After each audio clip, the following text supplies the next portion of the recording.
Bismillahirrahmanirrahim. Assalamualaikum warahmatullahi wabarakatuh.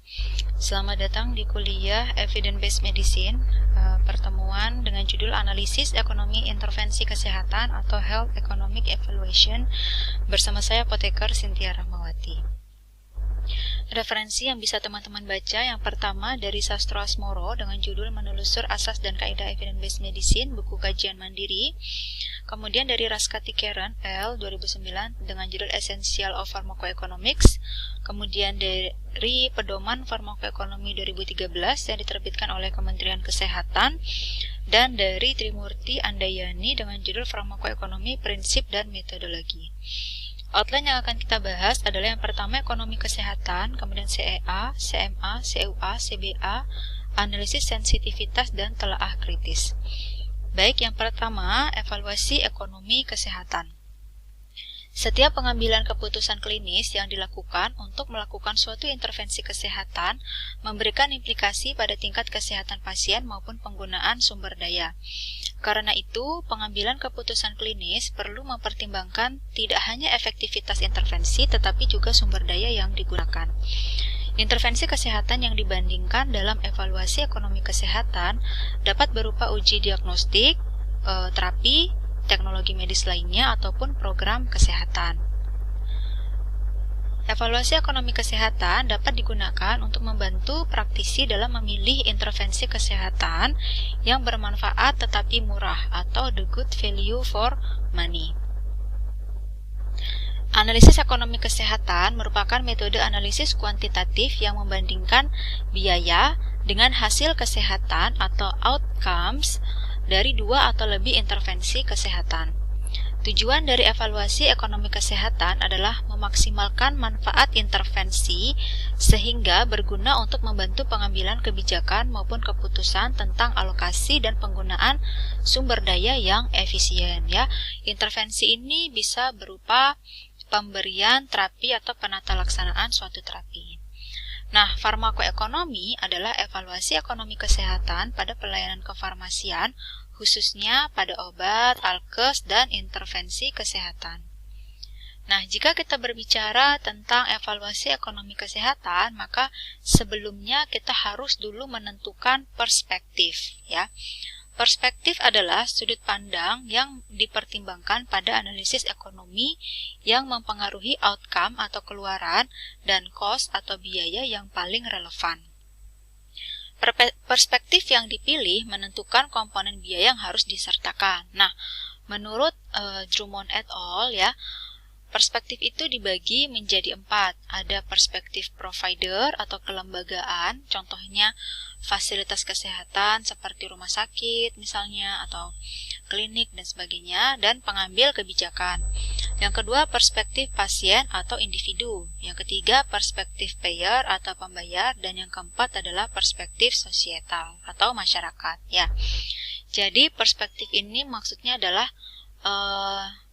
biaya itu dihitung berdasarkan siapa yang mengeluarkan uang untuk membayar biaya tersebut.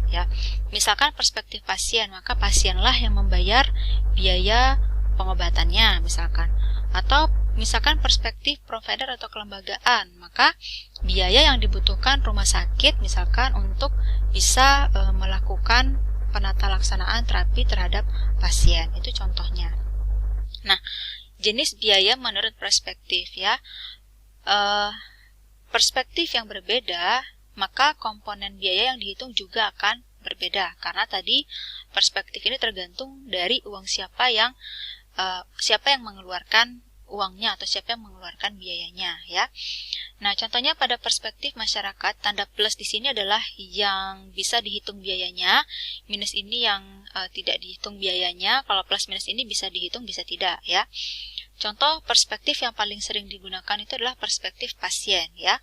Nah, kalau kita menghitung biaya dengan perspektif pasien, maka yang bisa dihitung adalah biaya pelayanan kesehatan lainnya bisa dihitung bisa tidak, biaya cost sharing pasien, kemudian biaya transportasi bisa dihitung dan bisa tidak, serta biaya hilangnya produktivitas. Untuk perspektif penyedia Yankes, misalkan rumah sakit, yang dihitung itu hanya biaya pelayanan kesehatannya saja. biaya-biaya yang lainnya ini tidak dikeluarkan oleh rumah sakit. Misalkan biaya cost sharing pasien, sudah jelas pasien yang mengeluarkan biayanya, maka hanya ada di pasien saja, gitu ya.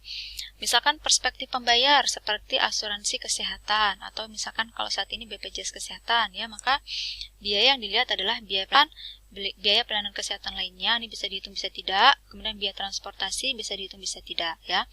Untuk yang perspektif masyarakat, ini kurang lebih sama dengan perspektif pasien, ya.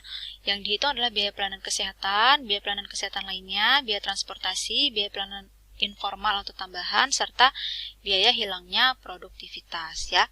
Nah, komponen biaya di sini, ya, dibagi menjadi biaya langsung medis, ya, biaya langsung non medis, serta biaya tidak langsung.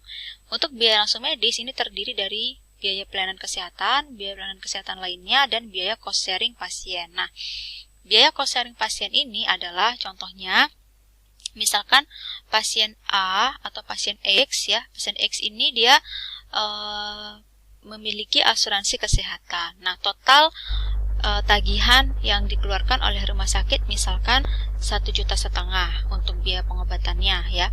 Namun yang ditanggung oleh asuransinya itu hanya 1 juta rupiah misalkan. Maka pasien kan harus membayar yang 1,5 juta dikurangi 1 juta, maka si pasien harus membayar yang 500.000 tadi, ya. Itulah yang 500.000 tadi itu namanya biaya cost sharing. Yang mengeluarkan uangnya siapa? Pasien. Maka itu adanya hanya di perspektif pasien, ya. Kemudian biaya langsung non medis, ada biaya transportasi, misalkan dari rumah ke ke rumah sakit, atau dari rumah ke apotek, ke klinik, dan sebagainya. Ada biaya pelayanan informal atau tambahan, ya. Kemudian ada biaya tidak langsung, ini adalah biaya hilangnya produktivitas. Contohnya, pasien X itu pekerjaannya adalah pedagang. Pasien X ini dia sakit selama 2 hari. Nah, karena dia sakit selama 2 hari, dia tidak bisa berjualan atau tidak bisa berdagang. 1 hari, omset yang bisa dihasilkan itu adalah 1 juta misalkan. Karena dia sakit selama 2 hari, tidak berdagang selama 2 hari, maka omset yang hilang adalah sekitar 2 juta. Maka 2 juta ini adalah biaya hilangnya produktivitas, ya. Simpel atau sederhananya seperti itu. Nah, tadi terkait biaya sudah kita ulas sedikit, ya. Kategori biaya menurut Budman et al. Ada biaya langsung medis, ya. Tadi, ya, adalah biaya yang paling sering diukur, merupakan input yang digunakan secara langsung untuk memberikan terapi, ya. Bisa biaya dokter, biaya obat, biaya perawatan, akomodasi, dan sebagainya. Ada biaya non medis langsung atau direct non-medical cost. Adalah biaya untuk pasien atau keluarga pasien yang terkait langsung dengan perawatan pasien, tetapi tidak langsung terkait dengan terapi. Kemudian ada biaya tidak langsung atau indirect cost, adalah biaya yang disebabkan hilangnya produktivitas karena penyakit atau kematian yang dialami oleh pasien, seperti yang sudah dijelaskan tadi, ya. Kemudian ada biaya tidak teraba atau intangible cost, antara lain biaya untuk nyeri, sakit, cemas, atau lemah yang terjadi karena penyakit atau terapi suatu penyakit. Nah, perbedaan karakteristik evaluasi ekonomi kesehatan, ya. Pada farmakoekonomi itu dia ada di sini, ada di full economic evaluation, ya. Nah, sebelum kita menentukan dia ini ada di posisi mana, kita harus lihat dulu. Ada 2 yang harus kita perhatikan pertanyaannya. Yang pertama, apakah terdapat perbandingan 2 atau lebih alternatif? Maksudnya, kita lihat dulu nih, apakah penelitian ini membandingkan misalkan obat A dengan obat B. Berarti kan ada 2 alternatif obat yang dia bandingkan, obat A dengan obat B, ya. Kalau iya, maka bisa kita lihat pada tabel yang ada di sini. Bisa partial evaluation atau full economic evaluation, ya. Kemudian dari obat A dengan obat B yang dibandingkan tadi, ya, pertanyaannya adalah apakah kedua alternatif obat A dan obat B itu biaya dan outcome-nya itu dinilai, ya. Obat A dinilai biaya dan efektivitasnya misalkan, kemudian obat B dinilai biaya dan efektivitasnya. Jika iya, maka namanya ada iya yang di sini, ya. Maka namanya adalah full economic evaluation yang terdiri dari cost minimization analysis, cost effectiveness analysis, cost benefit analysis, dan cost utility analysis, ya. Nah, misalkan kedua alternatif biaya dan outcome tidak dinilai, misalkan dia hanya menilai efektivitas dari obat A dan obat B saja, maka namanya partial evaluation yang evaluasi efikasi atau evaluasi efektivitas atau analisis efektivitas. Kalau misalkan yang dibandingkan hanya biayanya saja, ya, maka biaya obat A dengan biaya obat B, maka namanya analisis biaya, ya. Nah, kalau misalkan dia tidak membandingkan dua obat, tapi hanya melihat satu obat saja, ya, maka kita lihat tabel yang tidak ini, yang ada di atas ini, ya. Kemudian kita lihat apakah obat A tadi, satu obat tadi, apakah dia dihitung biaya dan outcome-nya, ya. Jika iya, maka namanya partial evaluation, yaitu gambaran biaya outcome obat A, judulnya, ya. Nah, jika misalkan obat A tadi tidak dibandingkan biaya dan outcome-nya secara bersama-sama, ya, misalkan dia hanya melihat biayanya saja, maka namanya gambaran biaya obat A, judulnya, ya. Jika dia hanya melihat efektivitas obat A saja, maka gambaran efektivitas obat A saja, ya, namanya partial evaluation. Itu ya, membedakan antara yang full economic evaluation dengan yang partial evaluation, ya. Untuk farmakoekonomi dia masuknya di full economic evaluation. Nah, jika yang dihitung atau dianalisis hanya biaya tanpa mengukur outcome, tadi namanya cost analysis, sudah dijelaskan, ya. Jika yang diukur atau dianalisis hanya outcome saja tanpa menghitung biaya, namanya outcome analysis atau studi klinis, ya. Nah, pada studi farmakoekonomi, cost dan outcome dihitung bersamaan. Nah, ini tadi ya, ada cost minimization analysis atau disingkatnya dengan CMA. Unit biayanya rupiah karena di Indonesia, ya, atau unit moneter. Unit outcome-nya atau efektivitasnya atau luarannya adalah kelompok yang dibandingkan diasumsi ekuivalen atau setara, ya. Efektivitas antara obat A dengan obat B itu dianggap sama atau sepadan atau tidak berbeda signifikan. Kalau cost effectiveness analysis atau CEA sama, unit biayanya rupiah, ya, hanya saja outcome-nya itu adalah unit alamiah, misalkan life years gained atau tekanan darah milimeter Hg atau kadar glukosa darah dan sebagainya. Misalkan obat A dengan obat B, ya, dilihat biaya dan penurunan tekanan darahnya misalnya. Kemudian cost benefit analysis yang dihitung adalah unit biaya rupiah, outcome-nya juga rupiah, ya. Untuk cost utility analysis, unit biayanya rupiah, unit outcome-nya adalah quality adjusted life year atau QALY atau kualitas hidup atau utility yang lainnya. Nah, kita bahas satu-satu mulai dari cost minimization analysis, ya, atau disingkat dengan CMA atau analisis minimalisasi biaya atau AMB, digunakan untuk membandingkan dua intervensi kesehatan yang telah dibuktikan memiliki efek yang sama, serupa, atau setara. Jika dua terapi atau dua jenis merek obat setara secara klinis, yang perlu dibandingkan hanya biaya untuk melakukan intervensi. Sesuai prinsip efisiensi ekonomi, jenis atau merek obat yang menjanjikan nilai terbaik adalah yang membutuhkan biaya paling kecil per periode terapi yang harus dikeluarkan untuk mencapai efek yang diharapkan.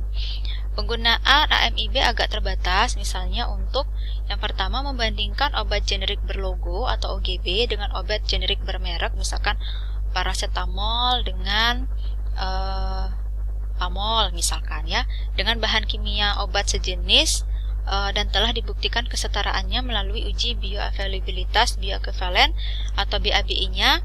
Jika tidak ada hasil uji BABE yang membuktikan kesetaraan hasil pengobatan, maka AMB ini tidak layak untuk digunakan. Atau membandingkan obat standar atau obat yang sudah ada dengan obat baru yang memiliki efek yang setara.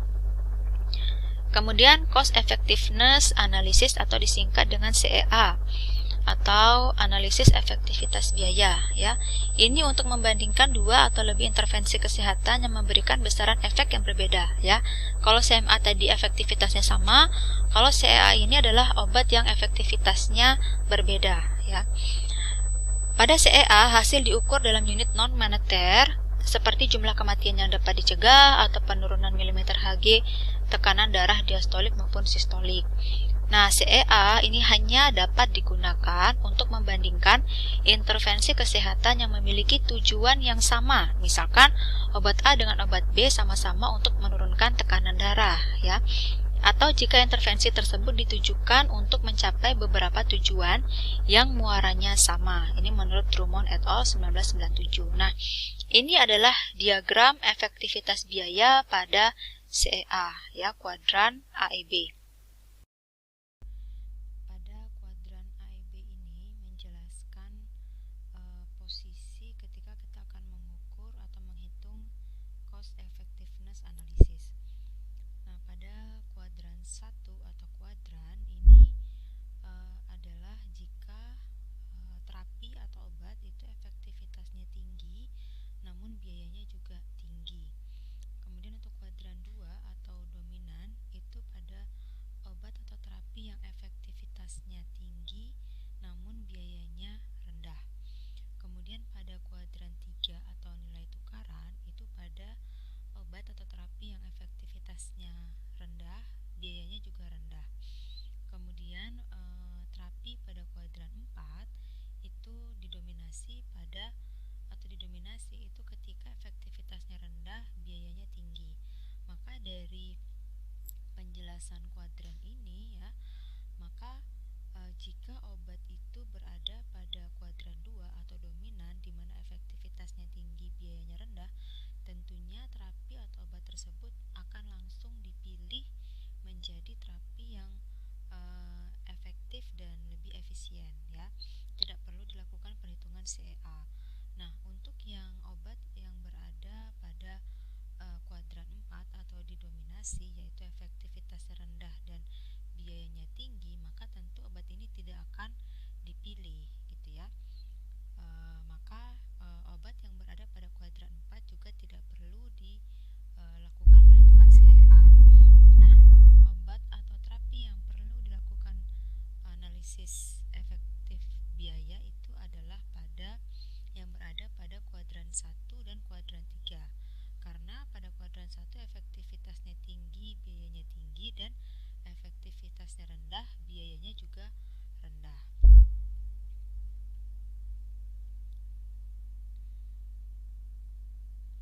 Baik, ini adalah penjelasannya, ya.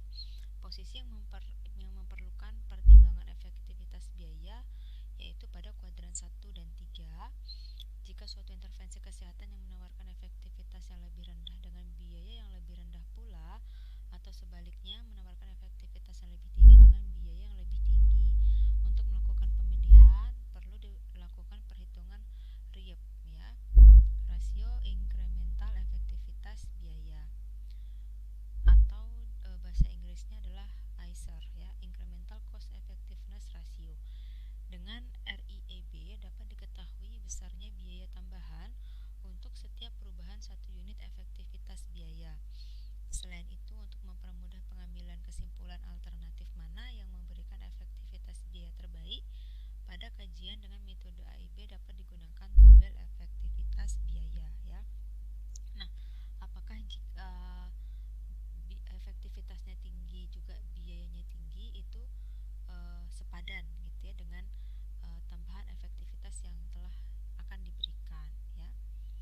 Nah, kemudian yang keempat itu adalah cost utilization analysis atau disingkat dengan CUA, atau disingkat juga dengan AUB, analisis utilitas biaya. Adalah teknik analisis ekonomi untuk menilai utilitas atau daya guna atau kepuasan atas kualitas hidup yang diperoleh dari suatu intervensi kesehatan.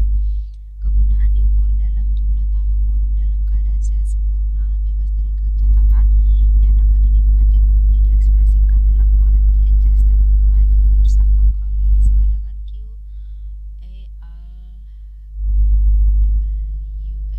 QALY, ya, QALY, atau jumlah tahun berkualitas yang disesuaikan atau JKTD. Kajian farmakoekonomi ini akan memberikan unit utilitas biaya atau cost utility yang menunjukkan unit moneter atau rupiah yang harus dikeluarkan untuk setiap JKTD yang diperoleh. Semakin kecil jumlah rupiah yang harus dibayar untuk mendapatkan tambahan JKTD tadi, maka semakin tinggi utilitas biaya suatu obat. Kemudian ada cost benefit analysis atau disingkat dengan CBA, adalah teknik untuk menghitung rasio antara biaya intervensi kesehatan dan manfaat atau benefit yang diperoleh, di mana outcome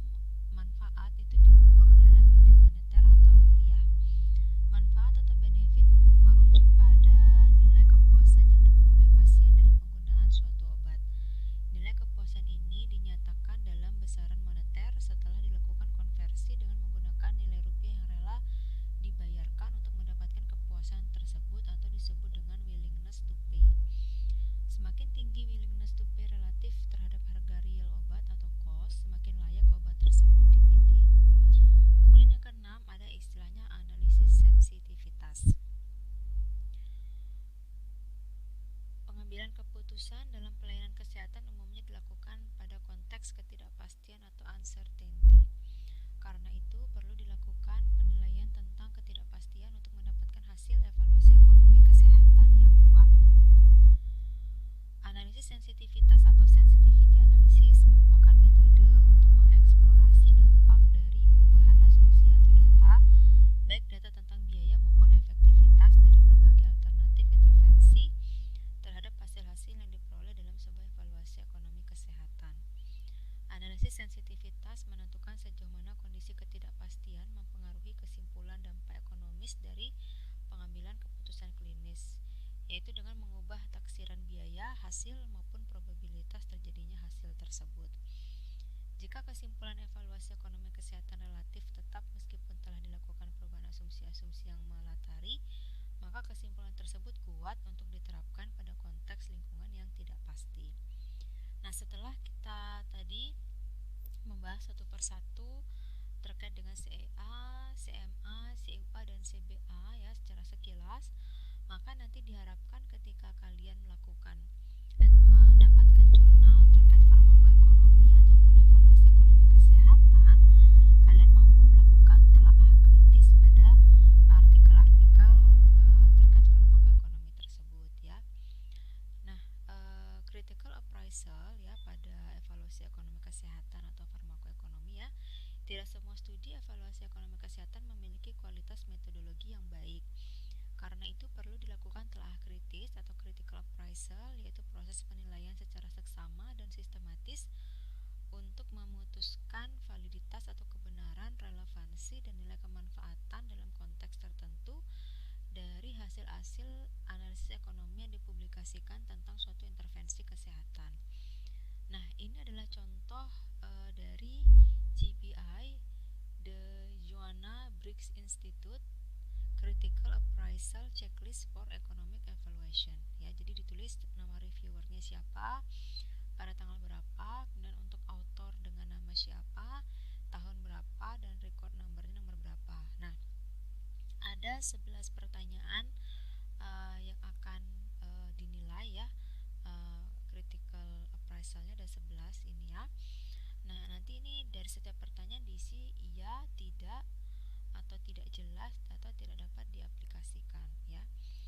Pertanyaan pertama adalah is there a well-defined question? Ya, apakah pertanyaannya dijelaskan dengan baik ya. Kemudian jika iya, dicentang iya ya, tinggal dipilih mana yang akan dicentang ya. Is there comprehensive description of alternative ya. Nah, apakah ada deskripsi yang komprehensif terkait dengan alternatifnya ya. Maka mestinya dia ada 2 atau lebih alternatif ya. Kemudian yang ketiga, are all important and relevant cost and outcome for each alternative identified ya. Apakah semua biaya yang relevan dan penting dan outcome untuk masing-masing alternatif itu diidentifikasi. Yang keempat, has clinical effectiveness been established ya. Apakah dia mempunyai efektivitas klinik yang telah dibangun atau telah ada yang dikembangkan ya. Are cost and outcome measured accurately. Nah, apakah outcome dan biaya diukur secara akurat ya. Kemudian yang keenam, are cost and outcome valued credibly. Apakah biaya dan outcome dihargai atau dinilai secara masuk akal. Kemudian yang ketujuh, are cost and outcome adjusted for differential timing. Apakah biaya dan outcome itu disesuaikan untuk waktu yang berbeda. Kemudian yang kedelapan, is there an incremental analysis of cost and consequence. Apakah terdapat analisis incremental pada biaya dan outcome atau konsekuen. Yang kesembilan, were sensitivity analysis conducted to investigate uncertainty is estimated of cost or consequence ya. Apakah terdapat analisis sensitivitas untuk menilai ketidakpastian ya pada biaya dan untuk mengestimasi biaya dan consequence atau outcome. Yang ke-10, do study result include all issues of concern to user? Apakah hasil studinya termasuk semua isu yang berhubungan dengan users atau pengguna? Yang ke-11, are the result generalizable to the setting of interest in the review? Apakah hasilnya digeneralisasi ya untuk di setting pada eh, pada setting yang berhubungan dalam review tersebut ya. Kemudian overall appraisal ya, include, exclude, seek further info ya, comment including reason for exclusion ya, apakah ketika ini diekskludkan atau tidak atau dikeluarkan alasannya apa ya. Kemudian ini adalah penjelasan dari 11 pertanyaan tadi ya. Ini didapat dari Gomersall et al. Ya, a conducting systematic review of economic evaluation. This tool is informed by the work of Drummond et al. Method for Economic Evaluation of Healthcare Program, second edition ya. Yang pertama ya, is there a well-defined question or objective ya. Consider the following before marking the study as compliant with this quality criteria. Criterion, is the objective or question of the study clearly stated? Does the statement reflect the perspective, example, patient or community or societal or health provider used in measurement of cost or and cost effectiveness? Was the study placed in a particular decision making context? Nah, kemudian is there a comprehensive description of alternative ya. Kemudian nanti ini bisa kalian baca satu-satu ya ketika nanti kalian akan melakukan critical appraisal pada naskah-naskah yang terkait dengan studi efektivitas biaya, analisis efektivitas biaya atau farmakoekonomi ya. Baik, terima kasih banyak atas perhatiannya ya. Jika ada pertanyaan silahkan tuliskan di kolom komen Google Classroom ya. Saya tutup. Wassalamualaikum warahmatullahi wabarakatuh.